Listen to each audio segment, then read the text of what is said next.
ครับวันนี้เอามาฝึกเขียนภาษาละนากันต่อนะครับก็จากหนังสือภาษาไต้เขียนกำเมืองเลยนะครับ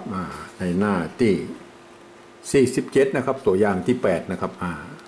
ตัวอย่างที่8นะเพราะใครมีหนังสือก็เปิดดูนะครับบ่เข้าใจอย่างก็มาถามได้นะครับคนบ่มีหนังสือก็ดูในวิดีโอนี่นะครับก็บ่ผิดแผกแตกต่างกันนะครับบ่เคยเจอจริงเปิดเปิงนะครับบ่เคยเจอจริงเปิดเปิงนะครับบ่อนี่ก็ผ่านมาแล้วนะครับหลายบ่อหลายบ่อก็คือมันมีตัวบะตัวเดียวเลยนะครับบ่อนะครับก็อธิบายไปหลายรอบแล้วนะครับก็มาเยาะเนี่ยครับกันยอดนี่ผมไม่ต้องใส่นะครับอย่างนี้นะครับอย่างนี้มันเป็นบ่อน้ำแบบนี้มันเป็นตัวพิเศษนะครับจะบ่อหรือก็ส่วนแล้วแต่นะครับเพราะว่าในโบราณก็บ่อนี่นะครับบ่เกยนะครับเกยท่านจะเขียนกรรมอย่างท่านต้องมาดูตารางนี่นะครับมือใหม่นะครับต้องมาดูตารางเกยนะครับเกยเสียงสามัญนะครับใจตัวกะนะครับเห็นไหมมันต้องไปใจตัวกะแล้วตัวกะมันเป็นเกยนะครับเห็นไหมเกยเสียงสามัญนะครับใจตัวกะเลยนะครับเห็นไหมฮะเราไม่ต้องไปเปรียบเทียบแล้วไปอาจจะเอาตัวกะนะครับเกยเรามาดูตารางนี่เสียงสามัญใจตัวกะเกยนะครับถ้าเขียนอย่างนี้หรออย่างนี้มันเกียร์นะครับ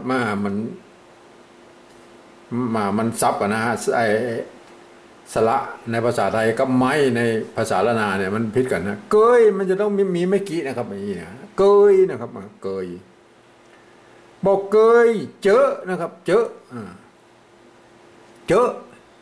เสียงอย่างเสียงจัตวานะครับเห็นไหมมาดูตารางเลยนะครับเจอเสียงจัตวาตัวนี้เป็นใจตัวกะนะอักษรสูงนะครับเห็นไหมเฮาก็ใจตัวจะนะครับตัวจะนะครับจะอักษรสูงนะครับเกยเจอนะครับเจอนี่เรามาเขียนมาเป็นเขาเอาไม้เก๋อใส่ก่อนนะอย่างนี้นะครับเจอนะครับใส่ไม้กะเข้าไปกับเจอนะครับเห็นไหมฮะเจอเจอนะครับเจอเห็นไหมปะเจอละอันเดียวกันนะครับเจอเสียงจัตวาเจอเสียงจัตวานะครับมันเสียงสั้นนะเจอนะครับเจอนี่เสียงยาวนะครับเจอก็ใช้ตัวจะเหมือนกันนะครับเห็นไหมอย่างนี้เราไม่ต้องไปเปรียบเทียบเราไปใช้ตัวไหนนะครับเราเอาตารางนี้แนบไว้เลยนะครับจริงนะครับจริงเสียงเอกนะครับจริงนะครับจริงเสียงเอกนะครับเนี่ยเสียงเอกนะจริงเสียงเอกใช้ตัวจะแล้วนะครับเอามาดูเอาตารางนี้ว่าเลยนะครับจริงจริงเปิดเห็นไหมเปิดจริงก็เปิดนี่มันเต่านะเสียงเอกนะครับเปิดจริงเสียงเอกแต่เปิดนี่มันเป็นเสียงเอกเสียงเอกตายนะครับเปิดนะครับมันบ่มีไม้นะครับเปิดนะเห็นไหมเพราะนั้นก็ใจตัวปะเลยนะครับเห็นไหมจะเอาตัวป้าแล้วเปิดเสียงเอกนะครับใจตัวปะเลยนะครับบัดเอาไปพิจารณาแล้วเอาพิจารณาเสียงก็พอแล้วนะครับเห็นไหมเปิงเปิงเห็นไหมเปิงมันเสียงสามัญนะครับเปิงเสียงสามัญเห็นไหมเปิงเสียงสามัญใจตัวปะเอาบัดเอาไปเทียบเลยนะครับเปิงนะครับเปิงเสียงสามัญใจตัวป้าเลยนะครับเห็นไหมเขาคล่องละตอนนี้คล่องละเขากวายตารางนี่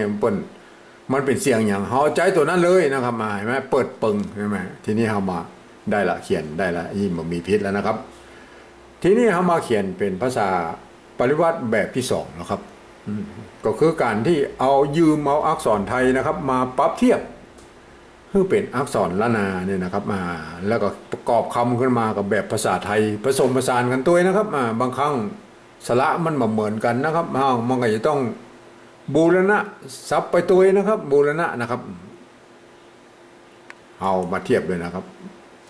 ยืมตัวบอใบไม้นะครับมาเป็นตัวบะนี่นะครับเห็นไหมครับ บูรณะนะครับบ่อเห็นไหมบ่อไม้ภาษาไทยพวกเขาเขียนอีนะครับเอาก็แค่นี้นะครับไม้ก่อไม้กังอย่างนี้เฮาบ่อมาแล้วมากังบนนี่ก็ฮิตเนี่ยนะบ่อมาแล้วเอาเขียนตัวอีกับบ่อแล้วนะครับบ่อเกยนะครับเกยนะครับเกยสระมันเหมือนกันนะครับเกยตัวกะนี่ยืมตัวคอควายนะครับมาปรับเทียบเป็นตัวกะนี่นะครับมา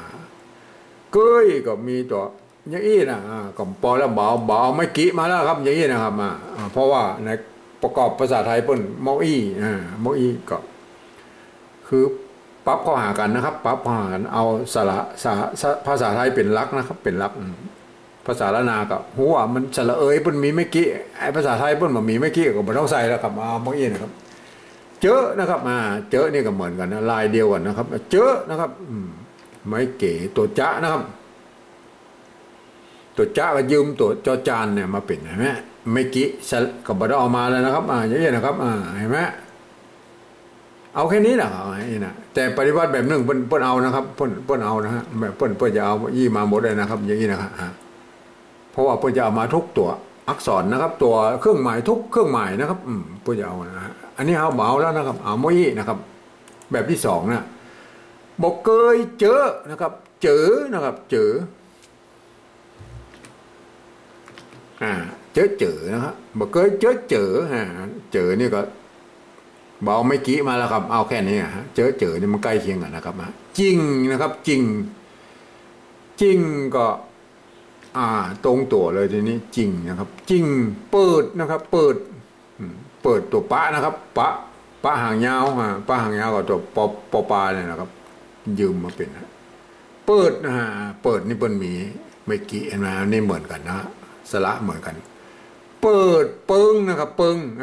เปิงนี่ตัวปะนะครับเห็นไหมตัวปะเขาก็ยืม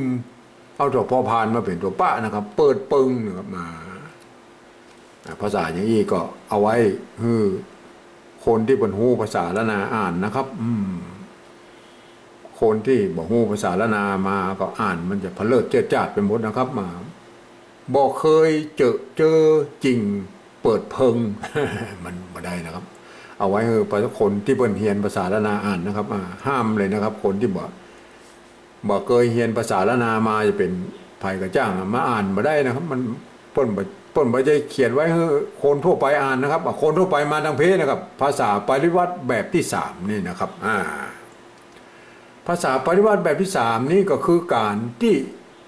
เอาภาษาไทยนะครับมาสะกดเขียนตามสำเนียงกระมู่ภาษาละนาทางบนบุญนะครับมา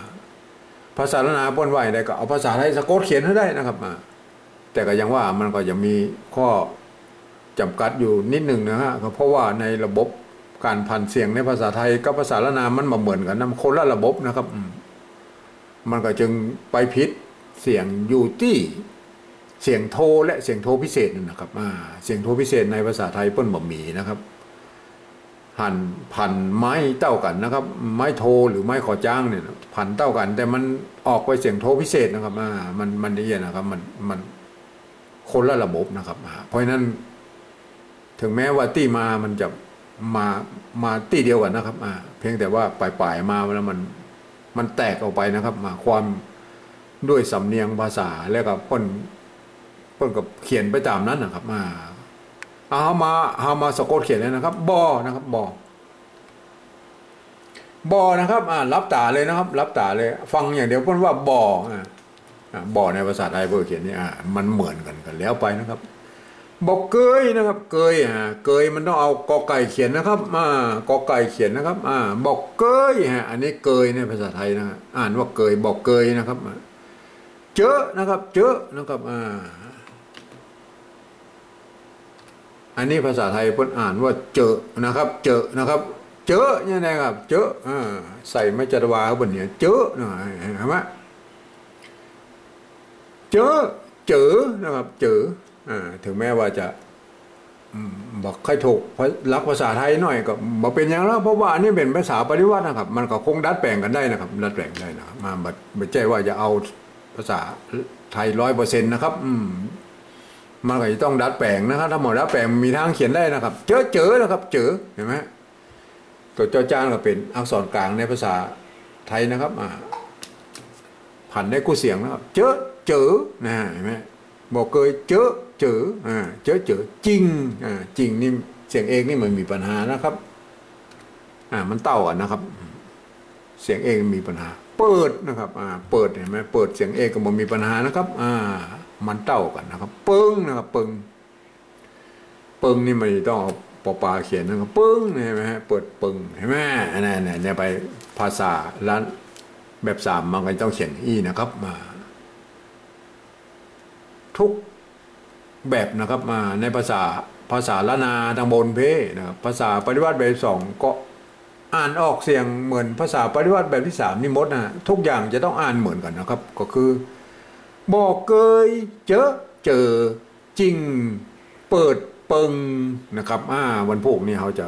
ต่อตัวอย่างที่เก้านะครับ